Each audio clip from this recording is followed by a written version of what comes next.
7. Barrett outside, the switch. Doncic goes, oh, what a great step! And then he hammers it home! Broke his ankles!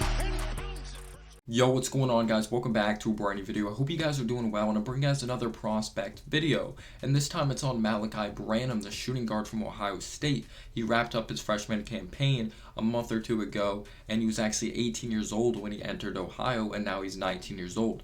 Obviously, he went on to put his name in the 2022 NBA draft, and I honestly think he's one of the most underrated shooting guards out there. But obviously, if the New York Knicks take a look at Malaki Branham, and they're really focused on drafting him with that 11th overall pick, there is definitely going to have to be a lot of maneuvering when it comes to this roster, because we have a lot of guys that are capable of playing the 2 and the 3 when it comes to this roster, and we already know it's hard for rookies to play when you're playing under Tom Thibodeau. You're going to have to be the next Michael Jordan in order to play under Tom Thibodeau, but knowing Tom Thibodeau, he probably wouldn't even play rookie Michael Jordan. It doesn't even matter if we spend the first overall pick. Obviously, that is some sarcasm there. He's being projected in the mid-first round, but when it comes to mocks, I don't really put that much stock into it, because we saw Josh Giddey being mocked to the New York Knicks later in the draft when it came to the 2020 NBA draft, and he ended up going 6th overall. You never know what's going to end up happening when it comes to the NBA draft.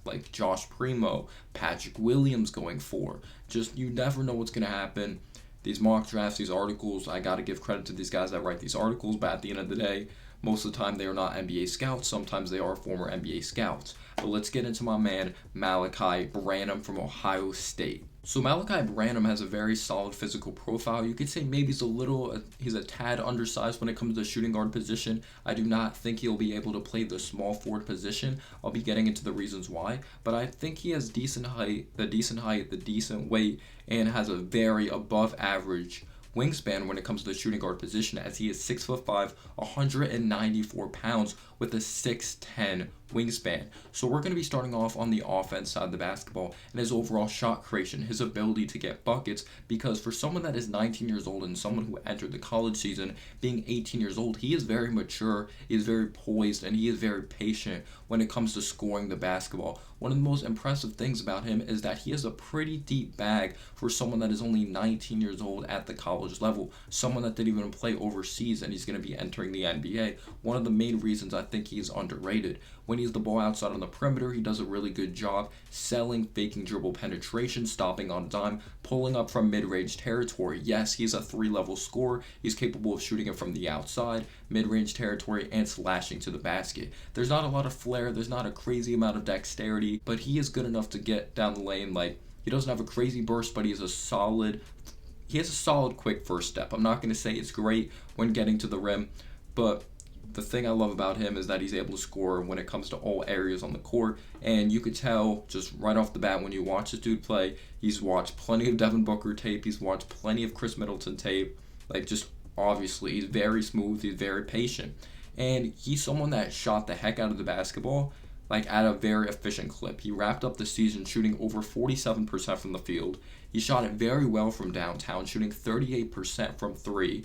And then he also shot above 80% from the free throw line. So there's a true indicator that he's going to be a very good shooter at the next level. But the big knock on him, despite him being a very good mid-range shooter, some scouts would like to see Malaki be more confident in his shot. And I don't think it's a confidence factor. I think it's just Malaki is very aware of where his spots are on the court, and he likes to take the best quality shots possible. But yes, I just talked about the faking of the dribble penetration, stopping on a dime and pulling up, stopping and popping, as Walt Frazier says, the New York Knicks commentator. But I love his ability to utilize screens as well. He's very patient. He doesn't rush, because if he rushes, obviously he can end up committing an offensive foul if he doesn't really run it properly, especially for someone that doesn't really play the point guard position and isn't a main ball handler when it comes to playmaking wise. It's very impressive, because you could tell, again, he's watched some Devin Booker, watched some Chris Middleton, even Chris Paul when it comes to the point guard position. He comes off screens, catches the defender on his hip, and it's just so smooth, his ability to pull up from deep 2,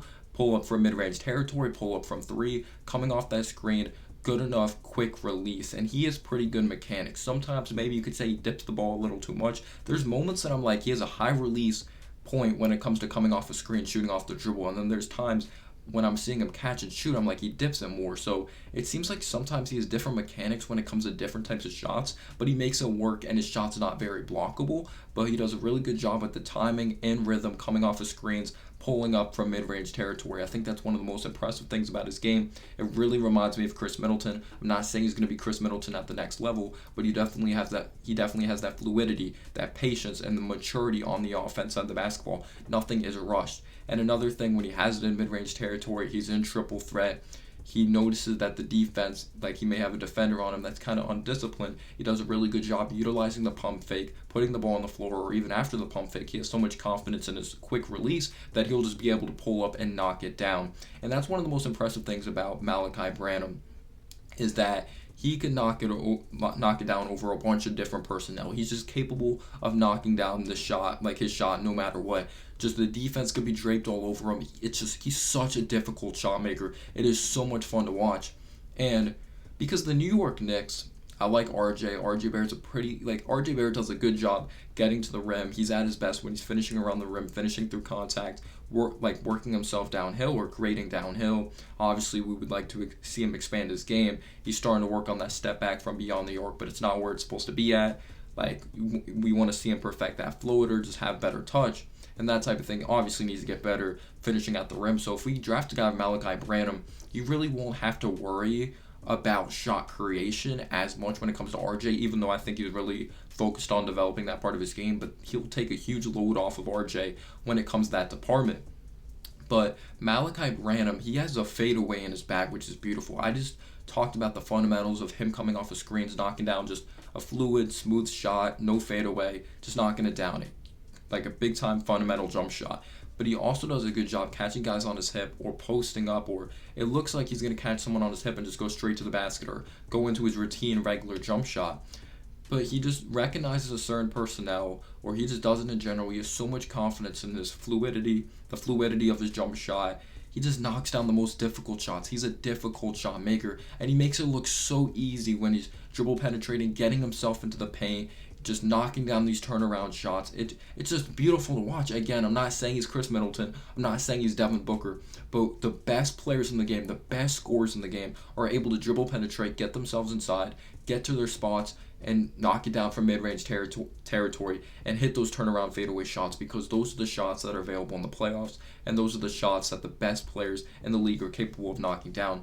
But a big shot scouts take at him, and people that write articles on Malaki Branham, is that he doesn't have a crazy burst. He's not that great when it comes to really breaking guys down off the dribble. Like, he has to utilize screens. But we see the best players in the world, like Chris Middleton, he's able to break guys down off the dribble, or even NBA players in general, but it's a team game. At some point, you're going to have to utilize screens. In my opinion, it's too much hero ball if you're just going to have to be alone on an island and try to create separation. I understand the best players on the floor, when the game's on the line, sometimes they say, nope, ISO, I'm taking the shot. But it doesn't just have to be Malaki Branham taking the shot. And I feel like he makes up for not really being beastly in these isolation situations without screens with his basketball IQ. If you're able to utilize the screen so well, then just don't hate on it. Like, if he's able to do it so well at such a high level, I would ignore what the hate is saying.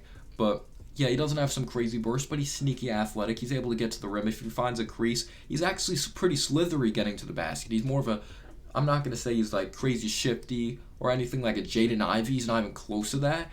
But he finds ways to get to the basket, and he finishes pretty strong throughout contact. He doesn't just look for the foul. He finishes pretty strong. He has floaters as well. He has some, like, when I was watching the beginning of some film, he hit some, like, off of balance, or someone's hand was right in his face, like, push shot. Like, he has a pretty deep bag for someone that is 19 years old. But yeah, the questions are, how good of a shooter is he really from beyond the arc? We would like to see him take less mid-range shots. This is what the scouts are saying. He needs to shoot more threes, as he only attempted 2.8 threes per game. But I think his shot is plenty fine. You see the touch around the rim. You see his free throw percentage. You see what he's doing from mid-range territory. When he is open, he's knocking them down. He's not afraid of the big moment. I'll put that on the screen. But Malaki Branham, I'll say he's a B- level handle. He recognizes mismatches. He's able to break down mismatches. He does a really good job when a screen is coming, and the overall Ohio State ball club does a good job getting the mismatch on him, and he's able to abuse the mismatch. Again, yes, when you are a shooting guard, when you're 6'5", and you're known as a shot creator, you should be able to break him down. But in my opinion, it would be troublesome if he wasn't able to break down the mismatches. But yes, when there is better defensive guards on him, better defensive personnel, he's gonna have to utilize a screen. But he's just does it at pure perfection. Maybe his athleticism is going to look different at the next level, because he may look like a solid athlete now, but maybe he doesn't look so solid at the next level. But that's why he has the floater. Like, he's ready for the next level when it comes to finishing around the basket. You don't always have to yam on someone. He's not some crazy vertical threat, but he is solid. But he's a solid offensive bag.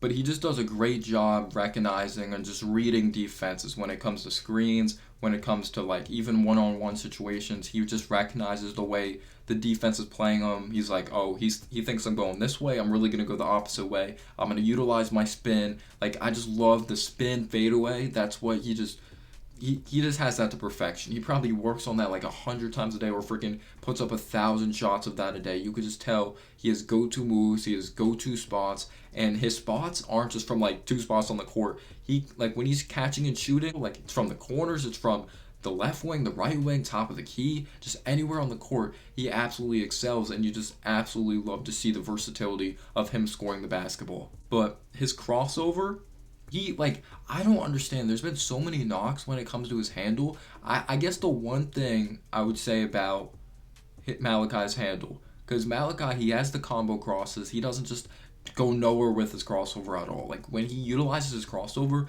he gets to his spots. He isn't going nowhere. He's not dribbling for no reason, but he has to do a better job protecting the ball. He does. When he averaged 1.8 turnovers, or averaged a little over 1 turnover per game, most of the time, I wouldn't say it was because of lazy passes. It's his lack of protecting the basketball. I would like to see him like stick out that arm more, or sometimes he over dribbles, but you have to also remember the role he played at Ohio State. And yes, that's not the best of discipline, but you have to realize how old this guy is. He's only 19 years old. He was 18 years old at the beginning of the season. You have to like really put that into account. You have to really put like the turnovers into context and everything they do into context. Like, they're gonna learn, not like they're gonna not learn at all. This isn't a stubborn dude. This dude gives it his all out there on the court. This dude dives after loose balls, doesn't give up on plays at all. But yes, I really recommend him using screens at the next level if you want to be in the position to be successful. Alright, now getting into his playmaking, he didn't average a lot of assists. He only averaged 2 assists per game when it came to his freshman season at Ohio State. And he's not a great passer. I'm going to keep it real with you guys. He does not have the best of vision, and that's not really the role he was put in, and I just don't think he's that special when it comes to passing the ball. He recognizes when to make the extra pass. He can make basic reads outside on the perimeter. He recognizes mismatches. If it's inside, outside, he finds guys cutting back door. He has solid fundamentals. He's not someone that's very unselfish out there on the floor. This dude went on to average over 13 points per game, but it was only on 10 field goal attempts. That's how efficient this guy is. He's the king of making the right basketball play, and I just love his unselfishness. I love his high character attitude, especially on the offense side of the basketball. And he's absolutely relentless on the boards. He's 6'5". I know he only averaged like 3 rebounds per game, but he came up with some huge rebounds and some huge spots for Ohio State, and he really deserves credit when it just doesn't come to his offensive game, but also just the relentless motor he plays with, not giving up on a play, just always putting his team first. He's someone that really doesn't care about statistics. When you watch this dude play, he's all about winning. He has a winning attitude, and his positioning's pretty solid. He's an underrated rebounder, and I think it's only going to get better at the next level due to his hustle, due to his commitment, and also he's a 6'10" wingspan, which definitely is going to help him at the next level when it comes to rebounding the basketball. Alright, now getting into his huge Achilles heel, and that is defense. In my opinion, if we're going to go on to draft a guy like Malaki Branham, and yes, if we go on to draft this dude, who knows, he's probably barely going to play right off the bat, especially if we keep Burks. Cam Reddish is going to be back. We have Fournier, we have Quentin Grimes, like a bunch of these guys that are capable of playing the 2 position, but you never know with Tom Thibodeau. But let's talk like Tom Thibodeau may not be here in a couple of years, and I never call for anyone's job, but longevity-wise, I don't think Tom Thibodeau is the coach for us, And I hate saying that because we've had a million coaches, but let's say Branham's next to RJ, right? And Branham actually ends up developing into a very good player. RJ's going to have to take his game, or he's going to have to be more consistent on the defense side of the basketball. His second year, I thought he made a huge improvement. Third year, I think his injury had a huge thing to do with his defensive liability because he wasn't that great on the defense side of the basketball since he got hurt. It might have been the ankle injury. I do think RJ is the commitment. Sometimes he could fall asleep cutting back door. But Malaki Branham, when it comes to his IQ, when it comes to his technique, when it just comes to discipline, he's really struggled on the defense side of the basketball. And you could say it's gonna kind of be a struggle. He's not someone that's really gonna be capable of being switched on the three. Sometimes they're hunting him on defense, but that was a concern with kind of Devin Booker in college, that he's not gonna be the best of defensive player, and he actually ended up being better than people thought when it came to the next level. And maybe some scouts or some teams are going to overlook, like, he was kind of undisciplined at times. They're going to overlook it because, he's only 19 years old. It's going to be any hard adjustment at the college level still pretty hard, even if it's not the Euro League, the second best league in the world, or it's not the Turkish League, the third best league in the world.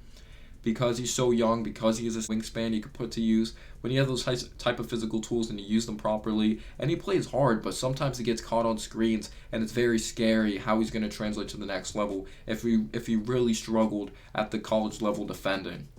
And now wrapping up Malaki Branham with his stats, and he's a projected mid-first round draft pick. 18 years old when he entered Ohio State. I think he's a pretty underrated player. His discipline needs to get better on the defense side of the basketball. Maybe you'd like to see him break guys down a little better off the dribble so he doesn't have to utilize screens too much, but difficult shot maker, has a good amount of moves in his bag for someone that is so young, and he's the king of efficiency and making the right play on the offense side of the basketball at least. So in 29.6 minutes of action, he went on to average 13.7 points per game on 10 field goal attempts. I think that's pretty impressive in my opinion, shooting 49.8% from the field on 2.8 attempts from three, 41.6% from three. You would like to see that volume go up, maybe shoot more threes at the next level, but he is a huge indicator here, and maybe you'd like to see him get to the free throw line more as well. 3.3 attempts from the free throw line, knocking down 83.3% of them,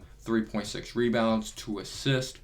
He also went on to average 0.7 steals per game, 1.8 fouls per game, and 1.7 turnovers. So definitely that's not the best assist to turnover ratio, averaging 2 assists to 1.7 turnovers, but the turnovers really resulted in not protecting the ball, maybe over dribbling at times. But I think that could definitely be fixed with discipline at the next level, or like learning to be more disciplined by these NBA coaches. But 13.7 points per game on 10 field goal attempts. I just love the way he picks his spots. I just love what he brings to the table, like just a winning attitude. Let me know down below your thoughts. Would you consider drafting him? Let's say Johnny Davis isn't there. Like, he ends up going to Washington. Benedict Mathurin goes to the San Antonio Spurs. You don't like any of the point guards. You don't like any of the centers. Should he be on the New York Knicks radar, or does his defense scare you? Or do you think his offense makes up for his defense? The shot creating in the offense, or the shot creation in the New York Knicks would be huge because the offense is bland. We have a lack of shot creating.